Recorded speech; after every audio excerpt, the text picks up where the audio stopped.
nicely by Can. Coutinho, lovely looking ball that, and offside. Offside.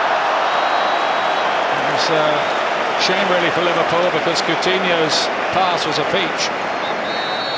It was. I think Balotelli was certainly looking like he was in an offside position, and he was, wasn't he? Raheem Sterling was offside as well. Good decision from the assistant. Aston Villa make their first change. Second change, I should say. So off comes Charles N'Zogbia here for Aston Villa. And on will come a fit again Scott Sinclair, who scored in the last 2 rounds against Leicester and West Bromwich Albion, and has a Wembley hat-trick to his name, playing for Swansea in the playoff final in 2011. Westwood, I think, was injured making that block moments ago. Yeah, it was a fabulous block, wasn't it? Here we say, a great ball from Gerrard, and well, this shot from Joe Allen was flying on target, wasn't it? And it just caught Westwood on the ankle. Can be dangerous that when you go to plant your leg and the ball actually hits you, and sometimes you can plant your leg in a real difficult situation. We saw a shocking injury to Alan Smith at Anfield all those years ago, something similar. Didn't look so bad for Westwood, thankfully. And a brilliant block. Glenn Johnson is going to be introduced here. An FA Cup winner in his time with Portsmouth back in 2008. And one of those who played it in the final in 2012 when Liverpool were beaten by Chelsea.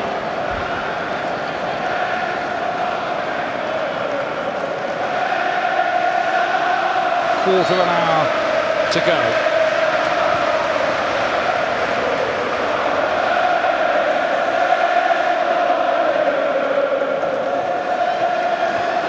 Gerrard hunting the ball down. Here's Moreno, whose interception was near heroic a few moments back. Towards Balotelli. Liverpool need something from him now, from anyone really. There he goes on, even though Delph was caught. He gets up, typically. Did give a real message, didn't he, to the club in signing a new deal. Plenty of teams would have been in the queue to sign him, but no, he signed a new 4.5-year deal back in the autumn with Aston Villa. Offside. Yeah, Delph's quotes at that time, Michael, were interesting. He said, "I haven't forgotten what this club have done for me. I'm going to sign again." Yeah, very refreshing to hear, because most people, most football players, they all want to reach the top of their profession. You know, and a big money move to a top club could have turned a lot of people's heads, but full credit to him. Joe Allen replaced here by Glenn Johnson, who's widely expected to be leaving Liverpool in the summer. Yeah, I think Glenn Johnson will just slide into his normal right-back position, and Emre Can, he'll be pushed into midfield just ahead of Gerrard, alongside Jordan Henderson. He's got a little more power and physicality in there, Emre Can. Played very, very well for the German under-21s against England recently up at Middlesbrough, playing in his usual midfield position.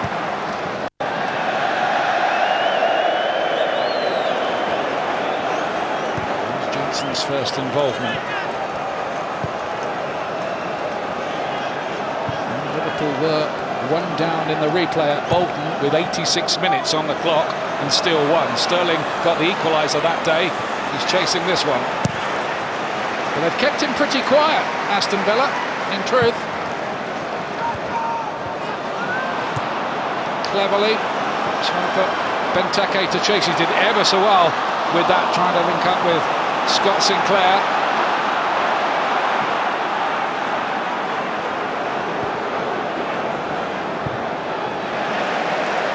Would be heartbreaking for Liverpool if they were to fall at this hurdle as they did in the Capital One Cup earlier in the season.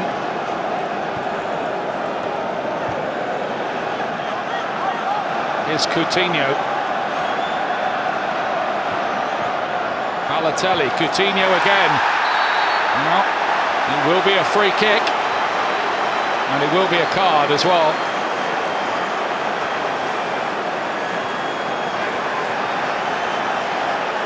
And Delph getting involved in a series of arguments with the Liverpool players.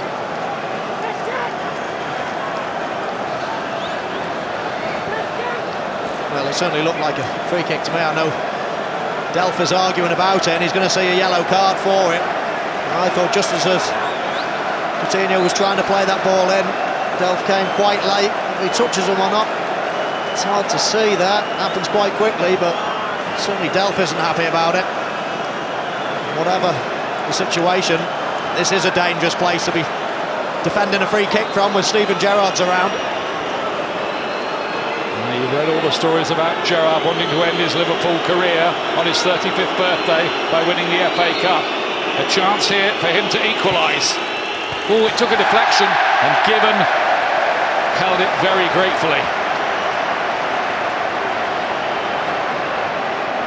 Well, you could tell which corner he was going for, and that was the one to try to whip it over the wall, get it with dipping a little bit. Just come off Ron Vlaar's head, didn't it, into the hands of Shay Gibbon. Unless Liverpool can score in the 10 minutes or so remaining, this will be Steven Gerrard's last Wembley match. Grealish driving at the heart of that defence. Benteke, just a slightly difficult angle, pulls it back, still might be something for Cleverley. It was a pretty poor effort from him in the end.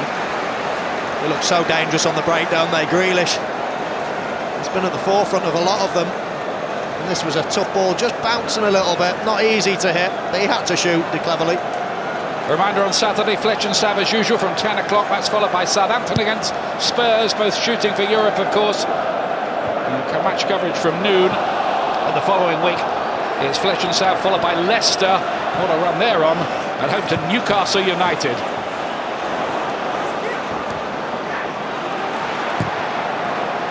Vlaar gets it away. It's getting late here for Liverpool now.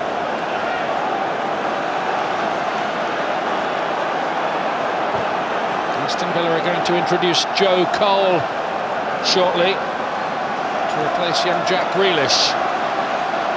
Chan here, looking to thread it through. Great defending that time from Akore, who looked a little bit switched off for 5 minutes when he first came onto the pitch. It cost Villa a goal, but he seems to be up to speed since.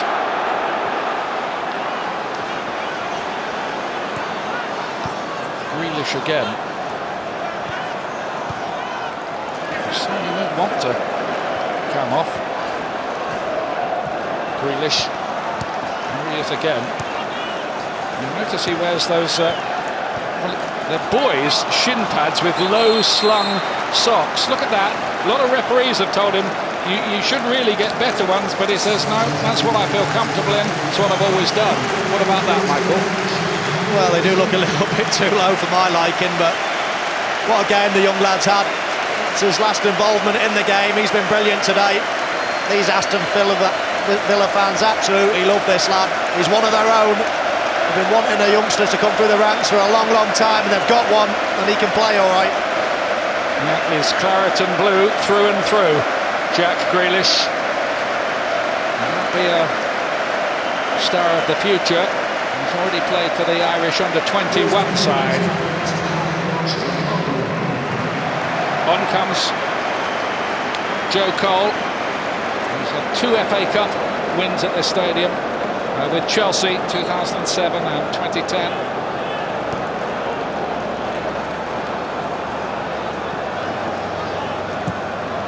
Lovren goes long, looking for Balotelli.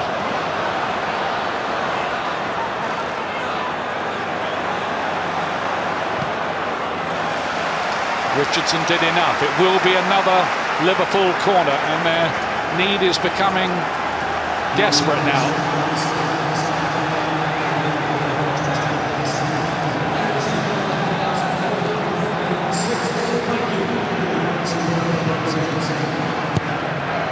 Gerrard to take take it. Oh, and there was a chance there for Lovren coming up from the back. And they needed that. He needed it. Yeah, he was stooping low, wasn't he, Lovren? But I think he's got to do better here. He gets a free header on it. Even if he doesn't score, he's got to keep it low, keep it hard. Anything can happen. Deflections, bits off the goalkeeper, but don't head it high into the stand.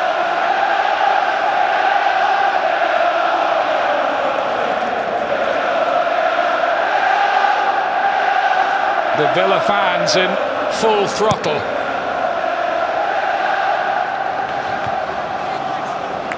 Certainly critics of the way they all invaded the pitch after winning the quarter-final, but it was mainly an outpouring of emotion from supporters who've had a pretty tough time over the last few seasons with their club in relegation problems, as they are again this time, by the way.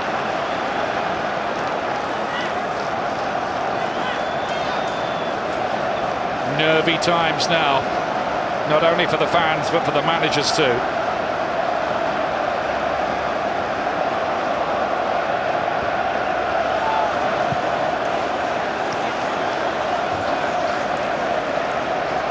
Clock ticks on to past 85 minutes.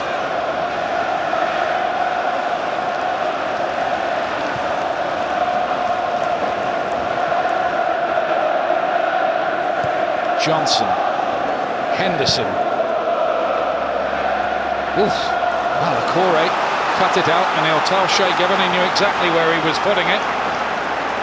Well, Shay Given seemed relieved in the end. It wasn't the greatest ball from Jordan Henderson. It could have just bounced and gone into Shay Given's hands, but he didn't know that. Another Liverpool corner. Coutinho, and off the line, Gerrard's header. Kieran Richardson to the rescue, and it seemed there like the fairy tale might be about to happen for Gerrard. Yeah, that's the only problem with outswinging corners. Very difficult to score from them direct.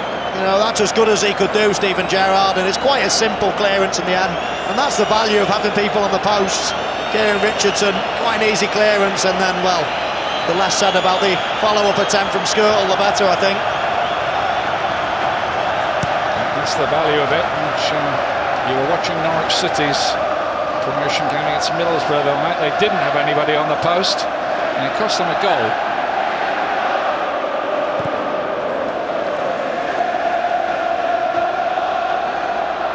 Close for Liverpool, but not close enough.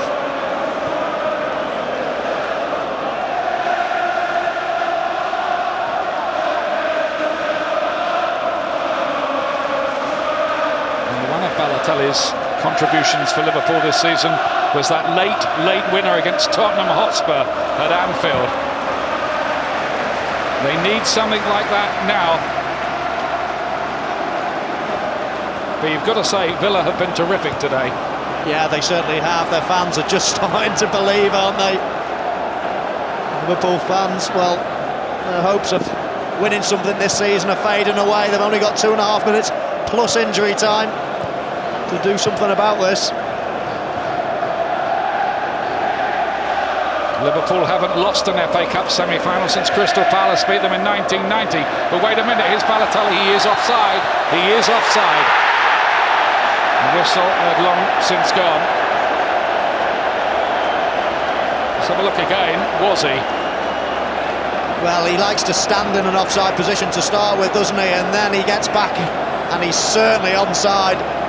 He is certainly onside, and that's a shocking decision from the assistant referee. It's not really a difficult one to make, you know. He's walking back and into an onside position. Well, that's a poor one. That's a big one.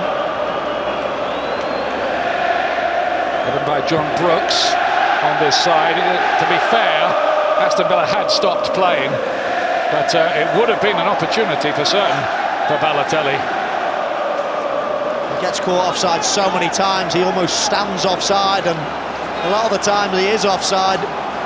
But that surely can't come into your head if you're an assistant referee looking across that line.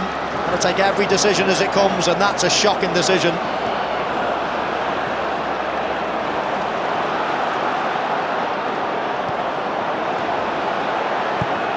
Gerrard. They feel the need to get it forward pretty quickly now, but again there's a offside flag, this time to deny a frustrated Emre Can.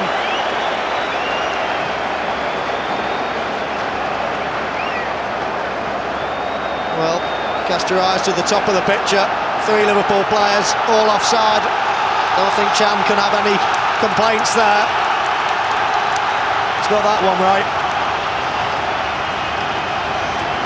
Well, they've started the celebrations, and they better hope they're not premature. Big underdogs today, Aston Villa. But everybody now starting to look at watches. Westwood looks to send it as deep as he can into touch. Ricky Lambert waits to come on. Of course, he had his own Wembley fairy tale with a goal on his England debut against Scotland. Here comes Moreno, but it's very late here for Lambert to do anything about this. Into stoppage time now.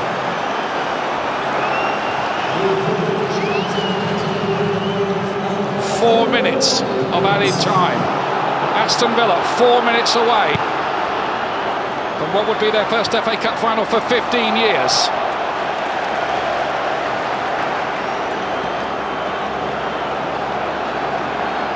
Johnson. It has to be long now.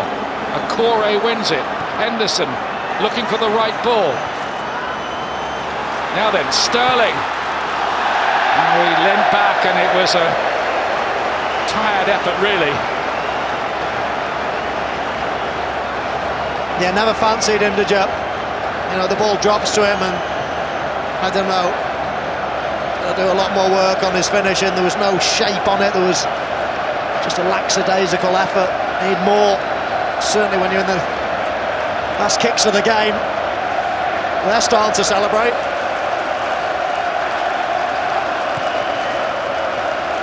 It's been an A+ performance, this, from Aston Villa so far, but they still have a few moments left to hang on, and Liverpool will live in hope. Can. Here's Glenn Johnson. Lambert lays it wide, Henderson plays it in, and the header is over the top of the bar from Mario Balotelli. And will there be many more opportunities? Well, it's a small chance. The ball is just a little bit far out, isn't he? He's having to go backwards. It's 11 yards out. Very difficult to get enough power on that floating ball. Not an easy chance from Balotelli. Well, there's just an incredible party atmosphere going on to our left among the Aston Villa fans who've flooded down to London, down the M40, on the trains and on the coaches. Tim Sherwood wants that whistle, but it isn't coming just yet. Is there one last chance left in this for Liverpool? Can. Sterling has to keep this in play. He has done. Cross goes a long way. Vlaar, who's had a stormer back there, got it away. Gerrard wide, Balotelli. Now or never, really, for Liverpool. Long-range shot from Lovren was certainly not the best option, and he must have missed by the best part of 40 yards. Well, I'd be first to hold my hands up if that flew into the top corner, but what is he doing? 45 yards away, something like that. Trying to shoot, last minute of the game. You've got all your men in the box. And guess what? Blast it, high, wide, predictably. Poor decision.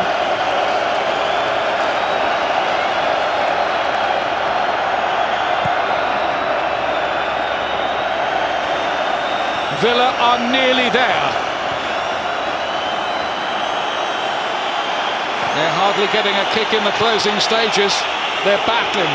The referee takes one glance at his watch and he blows for time.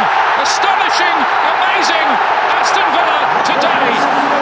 They upset the odds and knock out Liverpool and go into the FA Cup final against Arsenal on May the 30th. And you've got to say, a heartbreak for Steven Gerrard. His Liverpool career will not end in an FA Cup final. But not too much doubt that Aston Villa on the day deserved that, Michael. No, not much doubt at all, Ian. They were fantastic. You see what it means to Tim Sherwood. He really has changed the fortunes of this Aston Villa team.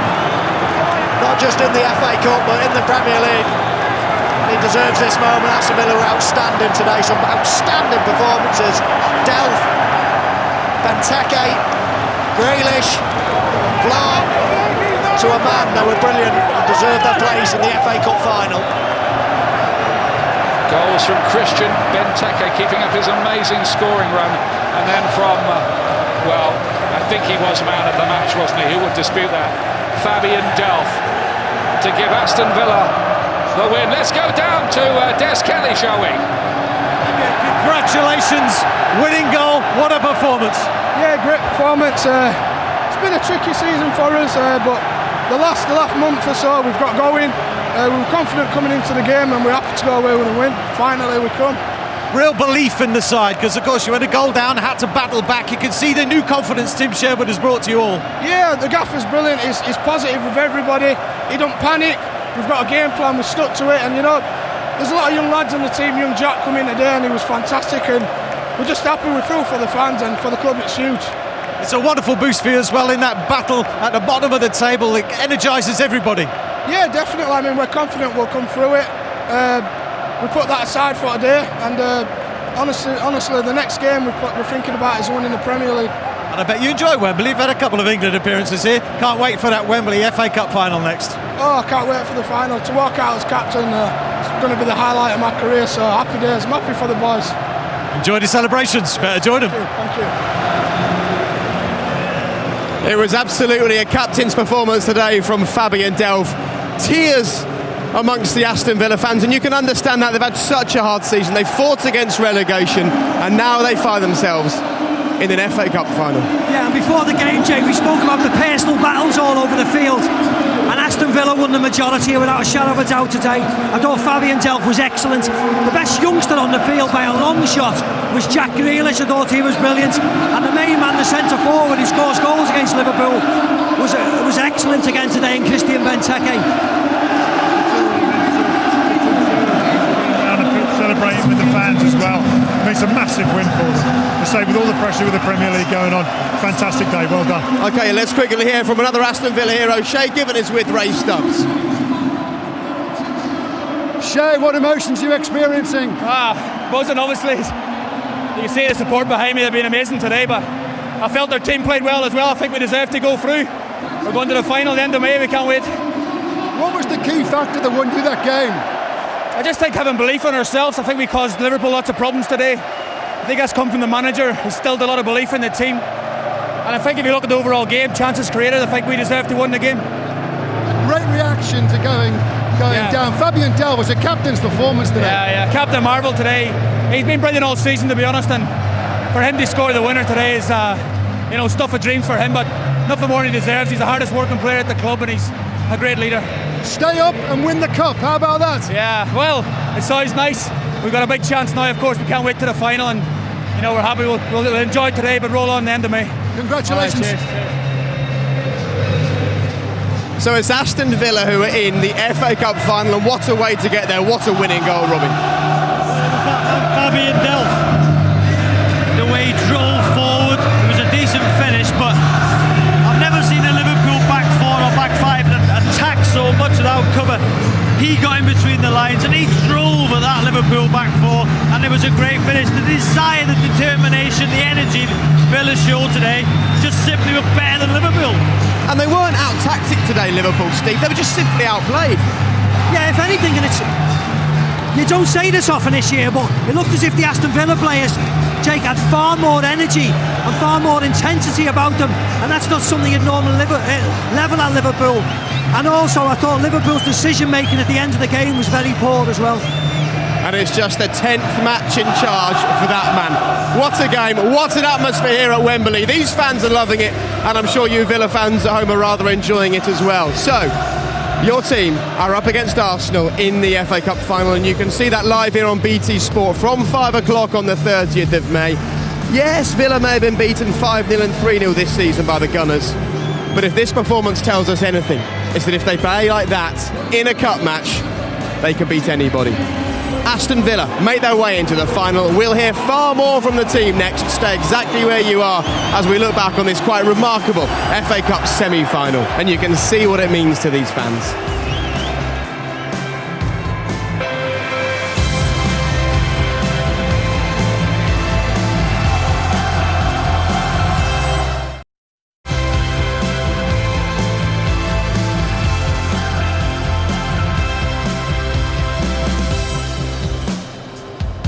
Some celebration among the Aston Villa fans filtering out of Wembley, but no fairy tale finish for Steven Gerrard's Liverpool career. But what a story. Remember, this is a Villa side who last month was still in the relegation zone in the Premier League and had very few reasons to be optimistic. They've climbed the table, and now they'll play Arsenal here for the right to win the Cup, 58 years after they last lifted it. That's what it's all about today. But it's not just about the Cup, of course. Michael Owen's come down to join us. This is all about momentum. This is a Villa side still fighting relegation from the Premier League, and this is only going to give them another boost. Yeah, that's right. A lot of people say, can you concentrate on the Cup? Can you concentrate on the league? You can't turn performances on and off. You either got it or you haven't. And the momentum has proven. It's gone from the FA Cup to the League and now back to the FA Cup. And they fully deserve their victory today. I thought they played really, really well. Some real standout performers for them. Yeah, we spoke about desire, didn't we, on the full-time whistle, but the other thing they showed in spades today with both their goals, belief. Yeah, and it was just they had more energy today. They had far more energy about them. And Fabian Delph, who's our man of the match, he was excellent, wasn't he? I thought he led by example. He was the captain for the team. We thought Steven Gerrard might lead the way forward for Liverpool, but it was on the other side. And you see Fabian Delph on the ball. He bears forward 20 times plus today. And you see good touch, lovely play by Grealish. Liverpool defenders backing off. Simple movement by Fabian Delph to move it onto his right foot. But I thought he should have been closed down far easier. The worry for me for Liverpool was the amount of times they changed the formation. There's the 3 men in midfield. Delph gets in between the lines. And look, you've got to say the desire to get back from the Liverpool midfielders there was non-existent. I thought Liverpool in midfield areas were overrun by Grealish, Delph, Cleverley, Westwood. They were simply better. Simple as that. I mean, Robbie talks about a lack of desire there. There's no excuse to lack desire in an FA Cup semi-final, is there? No, there isn't, but I mean, often you can say a team is bad, but I think a good team makes them look bad, and today was a case of Aston Villa making Liverpool look bad. As you said there, the desire for the Villa team was from the off. Even going a goal down, they still wanted it more than Liverpool, and I just don't think Liverpool knew how to contain it. Yeah, I don't think it was a lack of desire, because that's very harsh to level at a lot of the players, because they want to win the game and they want to win it enormously, but they just seem to have more energy. We're quicker, we're breaking forward quicker, and Liverpool players just look slow trying to chase these players back. Fabian Delph has never looked as quick on a football field that I've seen today. Jack Grealish driving forward all the time. Huge amounts of acres of space he had today, and that really surprised me in Liverpool's performance. And on this pitch at Wembley, it can sap you. When you've got legs in midfield, when you've got legs all over the park, it matters in this place. And you know, with 10, 15, 20 minutes to go, you could just see that.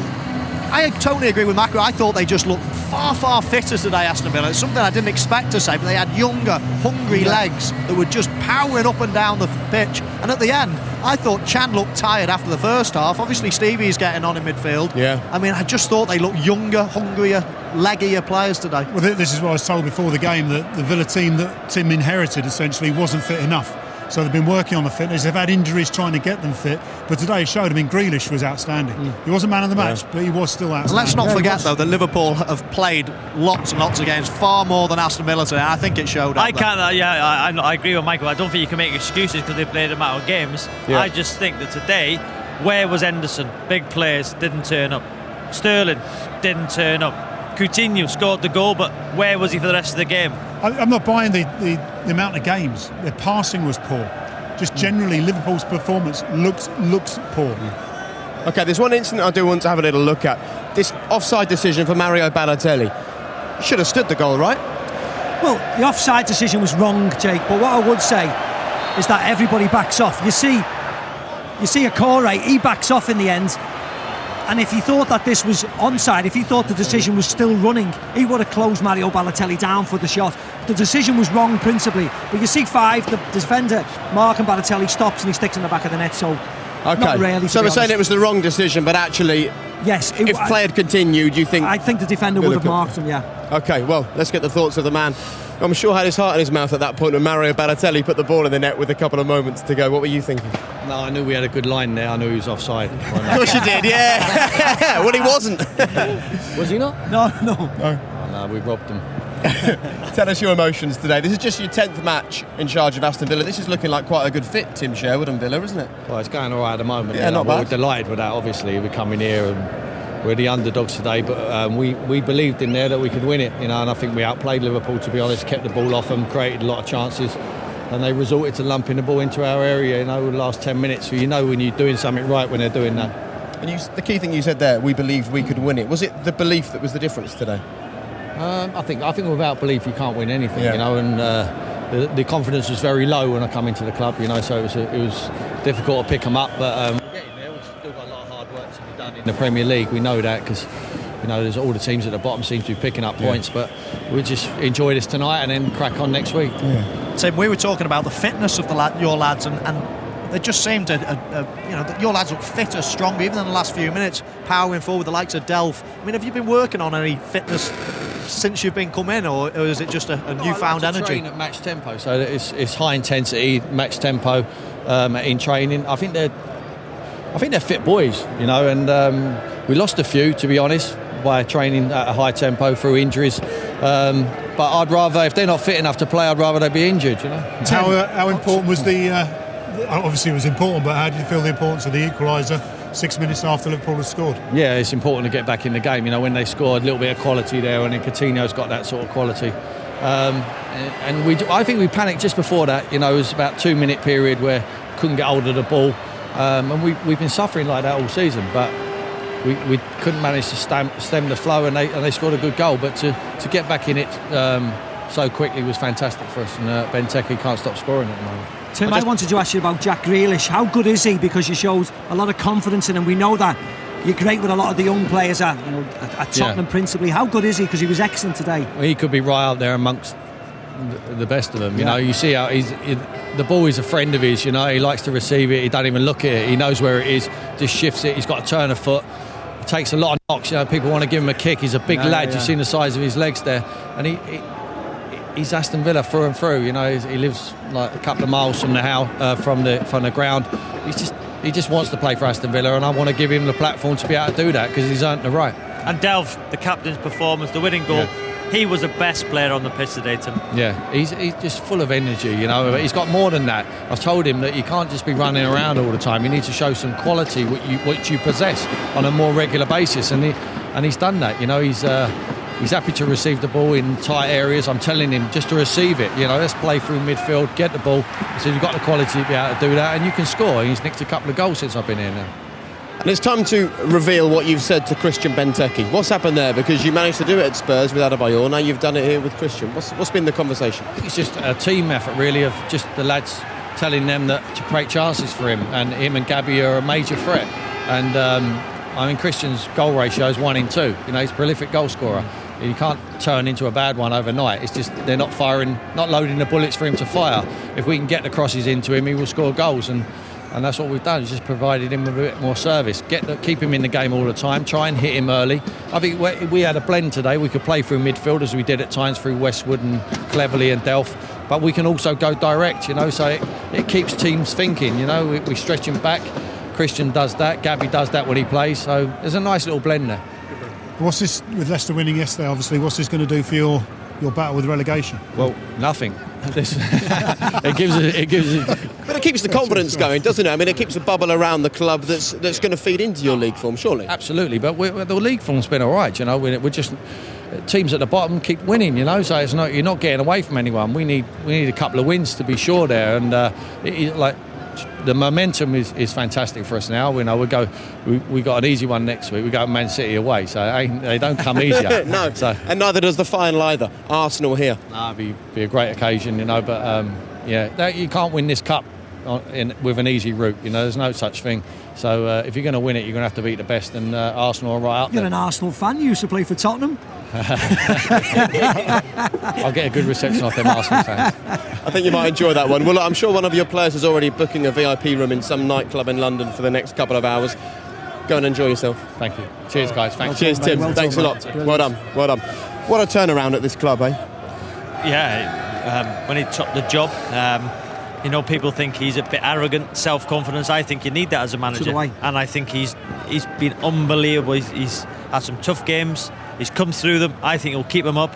And listen, they've got a real chance of winning the FA Cup. His record was brilliant at Tottenham. Yeah. And it's been brilliant here, and long may it continue. Absolutely doing a great job. Right, we're not just about football here on BT Sports. We've got a lot more to talk about here, but if motorsport is more your thing, getting going over on BT Sport 2 right now is the MotoGP. It's round 3 of the season. It's from Argentina. It'll start with the Moto3 coverage, then the Moto2, and then finally we'll bring you the MotoGP race. You can see this is what's happening at the moment. This is the Moto3 race, 15 laps to go. That's live right now over on BT Sport 2. And build up to the big race will get going at 7:30, the race itself at 8 o'clock. Valentino Rossi is leading the championship but struggled in qualifying. So if you fancy that, you can tune across to BT Sport 2. But I'm sure we would all suggest that for now, stick with us because we've got a lot to talk about. We're going to get the reaction from the Liverpool dressing room and we're going to find out just what this means for Liverpool. Where does their season go from here? Manchester City have won today. Their chances at the top 4 are so slim. Stay where you are.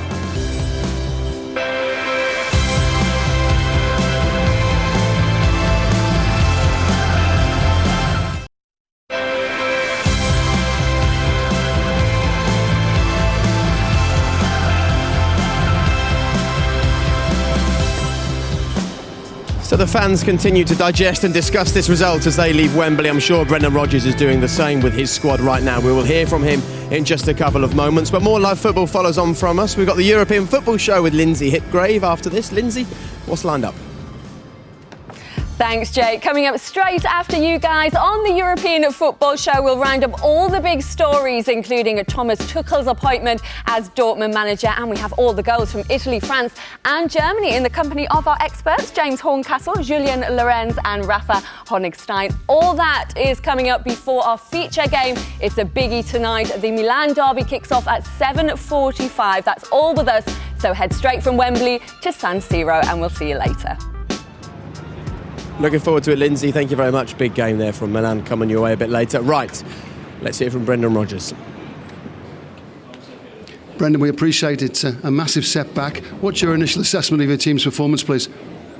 We were very disappointing. I thought Aston Villa were much better than us today. That's the overall feeling of the game. We didn't play. We looked very nervous for some reason. We're a team that's built on playing and passing and playing quickly, but we were very disappointed in that aspect, and I thought that they were much better than us. Yeah. Anything in particular other than what you're saying there that was missing, do you feel, from your team today? No, I just think sometimes whenever you want to win something so much, sometimes can weigh on you a little bit, and I thought that for a team that has a lot of energy, but I didn't think we had any energy today. I thought our attitude is always fantastic. We've got a real good bunch of players, but it's disappointing in another big game that we, as I said, we didn't show that courage to play more football and want to get the ball. So whereas I thought Aston Villa did. I thought they had good energy in the team, and as I said, they obviously playing with that maybe less free, a wee bit more freedom. But no, overall I thought they were better than us. Key instance in the game, Mario Balotelli, an offside decision that was given late in the game. Have you had a clear view of that yet? Yeah, it was very clear. It was a very poor decision by the official because he's looking right across the line. He should be able to see that the fullback's keeping him at least a yard onside. So it was a terrific ball in. He's had a good touch, so he's in on goal. And like you say, he took it through and finished it. So you need that to go for you. Obviously Stephen had one cleared off the line. It was a good ball in, and he's got a great header on it. But But apart from that, we were too passive in our game. You have to learn from the adversity. Do you think it was dealing with the occasion? Is that something that is troubling you today? Well, yeah, I think it's something that we need to improve at.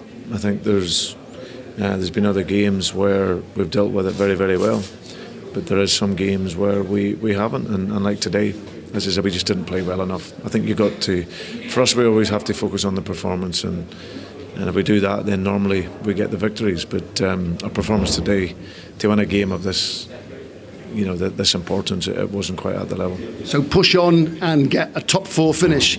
That is really what you have to instill in the players now. Put this behind you and really strive for a top 4 finish. Yeah, but we have to. I think, as I said, we it's an obligation that we have for the club and the supporters. It's a wonderful football club that has to fight right to the very end, and that'll be our notion right the way through. Yeah, and that was my final question about what the Liverpool supporters will be feeling this evening. I'm sure you're all feeling it the same in the dressing room too. Yeah, absolutely.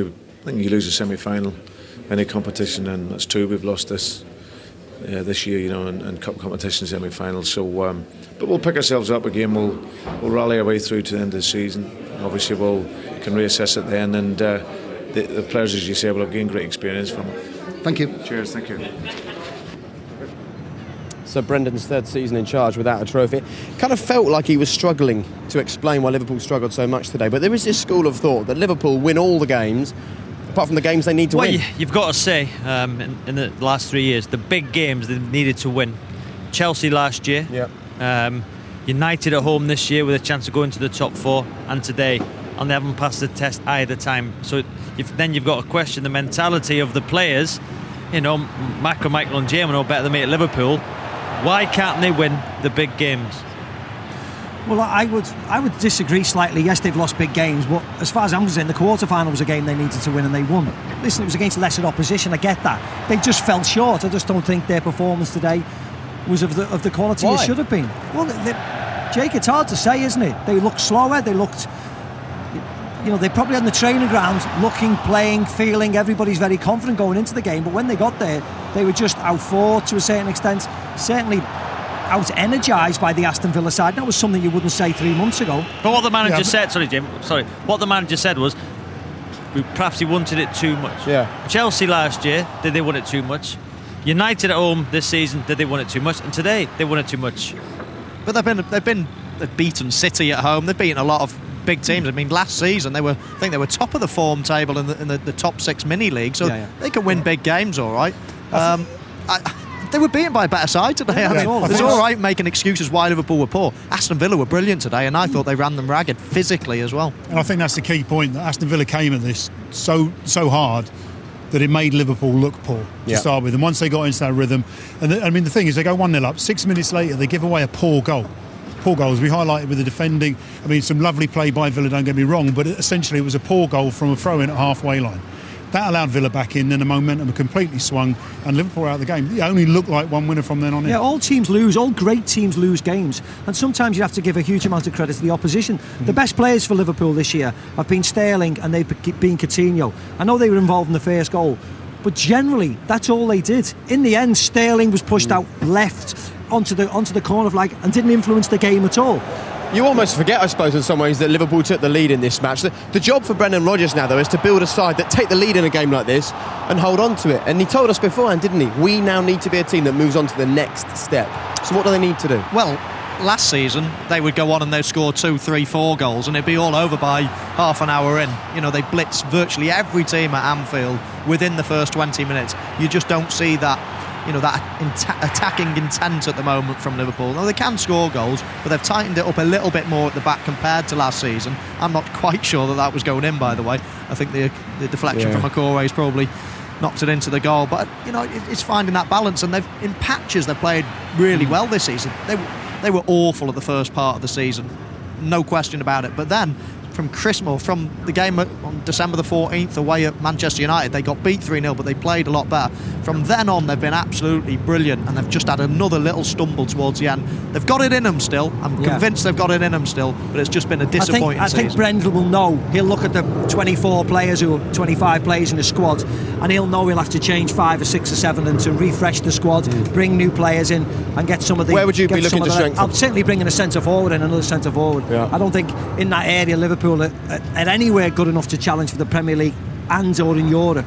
So I'd certainly be bringing players in there, and I'd be bringing defensive players in. You're going to have to bring a midfielder in. So it's easy just to say you need them all over the park. Because they are bringing players in, but the players they're bringing in not necessarily taking them to that next level they want to go to. And in this first year, he'll have looked at players and have thought, I can rely on him, I can't necessarily rely on him, and I can rely on him. And I think some of the players that he has brought in, he's thought have done well. Emre Can looks a good player, Jake. He brought him in for 10 million. He's a German under-21 player. He looks a really good player. I don't think you've got any qualms about the likes of him. But there's other players that he brought in and you think, question marks about that. One of the big jobs, get Daniel Sturridge fit so they can have a proper pre-season and a full season next year. Yeah, easier said than done. I've been in that situation. Muscle injuries are a nightmare, and people say, "Oh, you go away and rehab and come back strong." You never ever come back stronger from a muscle injury. It scars you, and it'll scar you for the rest of your life. You never come back better. You're only going to keep getting more and more, and that's the worry for Daniel Sturridge. He needs to get rid of them, but as I say, it doesn't mean you then start getting better because you get rid of them. You just stay on a level then. Okay, well, let's show you how the table looks at the moment, because Manchester City have been in action today. They ran out 2-0 winners. Spurs are leading as things stand, and this is how the table looks at the moment. The issue for Liverpool now isn't just the gap from them to the top four. The goal difference as well is a problem. Well, they're not going to get the top four. No. Simple as that. The big question is, do they want to get in the Europa League? Because that might be the only way of getting in the Champions League next season. Because if the winners of the Europa League then qualify for the Champions League. I think Liverpool Football Club need European football, no matter if it's a Thursday and a Sunday, whatever. And then commit to winning that competition. Correct. Yeah, they went out. They went out the competition. Too easy this year. Yeah. They need to get in Europe, Liverpool. That's what the football club needs around the world. I think the challenge for fourth place now is nigh on gone, isn't it? Effectively 8 points behind. They've got West Brom away, they've got Hull away. Their fixtures they've struggled about in the past. They may look easy on paper, but actually they're very difficult. QPR at home, Chelsea away, forget about that. You're hoping that Chelsea have won the league by then for Liverpool. So those first two fixtures are going to be really difficult. But 3 weeks ago we spoke about Manchester City. Have got a good run of fixtures and should finish second. They've struggled, but they've gone back on form today. And you think it's going to be impossible for Liverpool. And Brendan now has to lift the players for those remaining games, and that's not going to be easy. Absolutely. I mean, talking about the players they brought in, Jan's had a decent season, but he's been playing out of position. And I can't understand how you're going to play a player out of position and not be having the success that you would expect from him when you got, like today, dropping him into right back and you got Glenn Johnson on the bench. It doesn't make sense to me. Play the players who play that natural position, rather than playing the decent ones out of position. Jan was better when he was in midfield. Well, maybe that's just a lack of faith, JMO, in the right back area. Maybe that's why he's playing Emre Can there. Glenn Johnson, I think, looks as if he's going to leave at the end of the season on a free contract. Absolutely, but there was an opportunity to change that earlier on in the season, if not at Christmas. Okay, well, let's turn our attention back to the team who did perform today, the team who've impressed us all today, Aston Villa, and one man in particular, Jack Grealish. Now, Tim's got a habit of doing this, hasn't he? He goes into a club and he finds one of our own, as we call them. It was Harry Kane at Spurs. It's Jack Grealish at Villa, and he's unearthed a diamond here. Yeah, that's why I asked him, because I thought that was an area Liverpool could exploit because of his youthfulness, because of his inexperience playing, and this is a huge occasion. And he rose to the occasion today, and that normally speaks volumes for teenagers. We spoke about Raheem Sterling, Coutinho being nominated in the Young Player of the Year awards. Well, this kid today outshone the pair of them, and outshone the pair of them on a huge occasion. And I was thrilled to see Tim speak glowingly about him, because it looks as if he's got a hell of a future in front of him.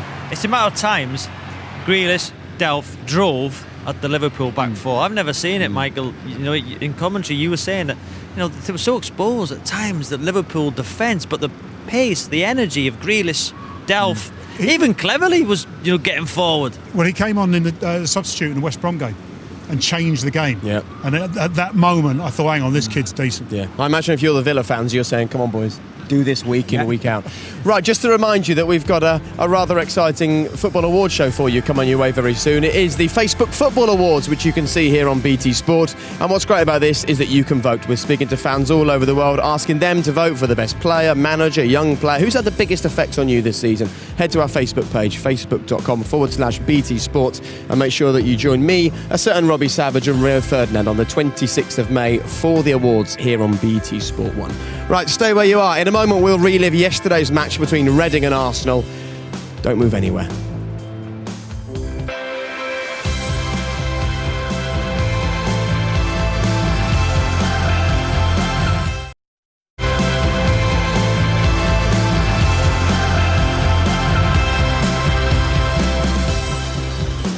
So the sun slowly sets in North London. Been a busy couple of days here at Wembley Stadium. It wasn't just today's semi-final, of course. Yesterday saw Reading come here to take on Arsenal in the company of Steve Wilson and Danny Murphy.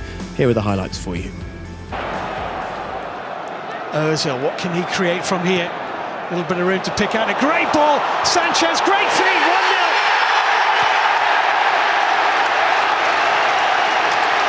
Great ball in from Mesut Ozil and wonderful footwork from Alexis Sanchez. Reading are opened up. Arsenal have the lead in the semi-final.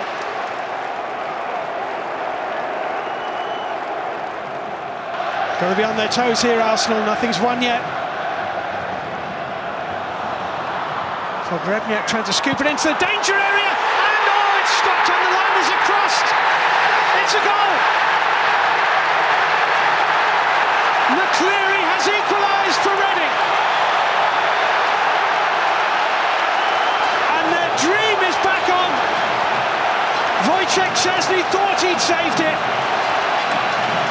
and Steve Clarke gives no reaction at all, but his side are back in this semi-final. Gareth McCleary's goal, it's 1-1.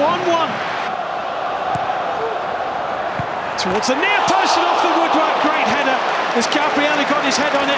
I think Federici's got a touch on that. Reading shirts desperately getting back.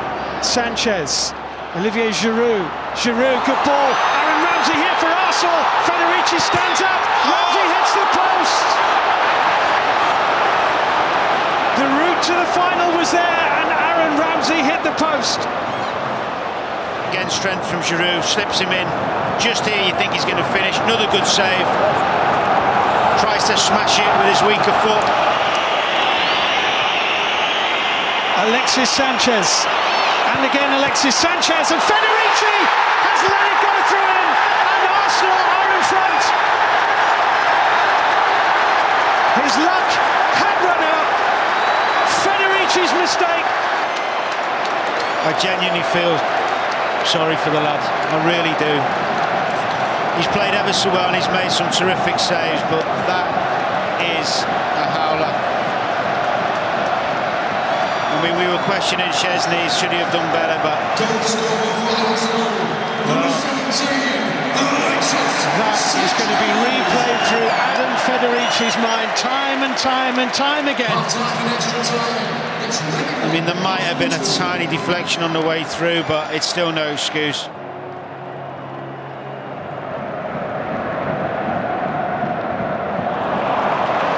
Nice from Ozil. Here's Ramsey.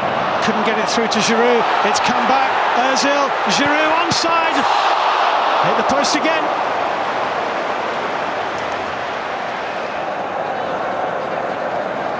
I think Ozil should shoot himself here, but he's very unselfish, and again, find the post. Arsenal are in the cup final. Arsene Wenger's Arsenal have done it again. But my goodness me, they made heavy weather of it today, again in a semi-final against another championship side, but they've done it, and there will simply be no consoling Adam Federici tonight.